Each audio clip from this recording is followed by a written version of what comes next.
अस्सलाम वालेकुम दोस्तों, उम्मीद आप सब खैरियत से होंगे। पंखे की स्पीड नहीं आ रही, डीसी लाइटें सही काम नहीं कर रही, डीसी पंखे सही काम नहीं कर रहे, भाई स्पीड सही नहीं आ रही, बैटरी पे कनेक्ट कर रहे हैं, पंखा चल नहीं रहा, इतना महंगा तार लेके आए फिर भी काम नहीं हो रहा, क्या मसले मसाइल हैं, हम तो परेशान हो गए हैं, डीसी किसी काम की चीज़ ही नहीं है। मेरे भाई एक बात जान लो, डीसी करंट जो है ना हर किसी के बस की बात नहीं है, क्योंकि ये इंतहाई नाजुक चीज़ होती है और बहुत ही एफिशिएंटली और बहुत प्रोफेशनल लोगों के साथ इसको इंस्टॉल कराना चाहिए। ये आप देख सकते हैं जो तार आपको नज़र आ रहा है, ये प्योर डीसी में यूज़ होने वाला वायर है, ये डीसी वायर है। ये वायर आपको मार्केट में कहीं भी नहीं मिलेगा। सारे और नीले, पीले, ऑरेंज, गुलाबी, लाल, नीले तार मार्केट में भरे हैं, वो किसी भी काम के नहीं है। लो क्वालिटी के थके हुए अंडर गेज तार होते हैं।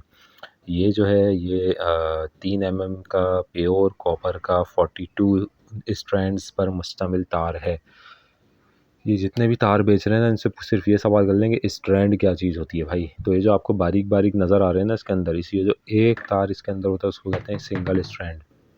तो इस तरह 42 स्ट्रैंड्स का ये एक वायर है, ठीक है जी? और इसका टोटल गेज जो बनता है वो 3 एमएम बनता है। ये बात याद रखें, जितने ज़्यादा स्ट्रैंड होंगे उतना तार आपका ज़्यादा अच्छा कंडक्टिव होगा, ज़्यादा अच्छी डीसी की ट्रांसमिशन करेगा। जितने ज़्यादा स्ट्रैंड होंगे उतना ज़्यादा आपके लिए अच्छा है। चैनल को सब्सक्राइब करें, लाइक करें, शेयर करें।